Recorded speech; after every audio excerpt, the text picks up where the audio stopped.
Assalamualaikum warahmatullahi wabarakatuh. Perkenalkan, nama saya Nurimatul Aziza dari kelas PGMI 3C absen 9. Di sini saya akan menjelaskan tentang inovasi pengembangan kurikulum. Pokok bahasan dibagi menjadi 3. Bagian yang pertama ada program belajar jarak jauh, ada MBS atau manajemen berbasis sekolah, dan ada pembelajaran kontekstual. Bagian yang kedua ada esensi inovasi, saluran komunikasi, faktor waktu, dan sistem sosial. Bagian yang ketiga memiliki tujuan yang jelas, relevan dengan kebutuhan, dan dilakukan secara sistematis. Materi yang pertama yaitu program belajar jarak jauh. Program pembelajaran jarak jauh adalah proses belajar mengajar di mana pengajar dan peserta didik berada dalam lokasi atau tempat yang berbeda. Program belajar jarak jauh ini telah ada sejak lama, namun baru menjadi lebih populer selama pandemi COVID-19 yang melanda seluruh dunia pada tahun 2019. Pembelajaran jarak jauh untuk melayani kebutuhan masyarakat dan mengembangkan dan mendorong terjadinya inovasi berbagai proses pembelajaran dengan berbagai sumber belajar. Tujuan pembelajaran jarak jauh adalah untuk memberikan kesempatan pendidikan kepada warga masyarakat yang tidak dapat mengikuti pembelajaran konvensional secara tatap muka. Materi selanjutnya yaitu MBS atau manajemen berbasis sekolah. Manajemen berbasis sekolah merupakan suatu strategi pengelolaan penyelenggaraan pendidikan di sekolah yang menekankan pada penyerahan dan pendayagunaan sumber internal sekolah dan lingkungan sekolahnya secara efektif dan efisien, sehingga menghasilkan lulusan yang berkualitas dan bermutu. Materi selanjutnya yaitu pembelajaran kontekstual. Pembelajaran kontekstual adalah suatu proses pendidikan yang bertujuan membantu siswa melihat makna dalam bahan pelajaran yang mereka pelajari dengan cara menghubungkannya dengan konteks kehidupan mereka sehari-hari, yaitu dengan konteks lingkungan pribadinya, sosialnya, dan budayanya. Komponen pembelajaran kontekstual ada 7. Yang pertama, konstruktivisme atau konstruktivis. Yang kedua ada bertanya atau questioning. Yang ketiga ada menemukan atau inquiry.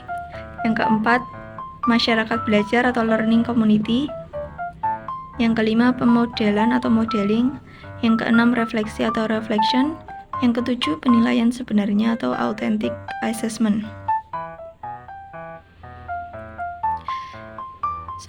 Selanjutnya yaitu difusi inovasi pendidikan.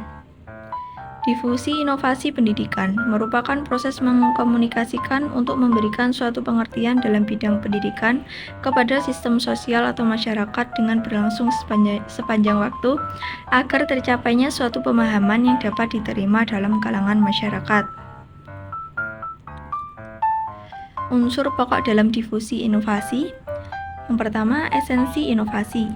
Inovasi terkait dengan gagasan atau ide, produk atau objek, teknik atau prosedur, dan teknologi yang dianggap baru oleh seseorang dan kebaruannya itu bersifat relatif. Jika suatu ide, produk, teknik atau prosedur, teknologi dianggap baru oleh seseorang, maka hal tersebut adalah inovasi bagi individu tersebut. Yang kedua, saluran komunikasi. Inti dari proses difusi adalah interaksi manusia untuk mengkomunikasikan ide baru kepada orang lain. Untuk itu diperlukan saluran komunikasi. Dalam hal ini, saluran komunikasi dapat berupa media interpersonal dan media massa. Yang ketiga, faktor waktu. Dalam pengembangan kurikulum, waktu menjadi faktor penting karena perubahan dalam pendidikan harus dilakukan, bahkan mempertahankan inovasi pendidikan yang tidak populer sesuai akan kebutuhan zaman. Yang keempat, sistem sosial. Sistem sosial adalah satu set unit yang saling berhubungan yang tergabung dalam upaya pemecahan masalah bersama untuk mencapai tujuan. Dalam pengembangan kurikulum, faktor sistem meliputi kebijakan, regulasi, dan struktur organisasi yang mempengaruhi pengembangan kurikulum. Selanjutnya yaitu faktor inovasi dalam pengembangan kurikulum. Yang pertama, memiliki tujuan yang jelas.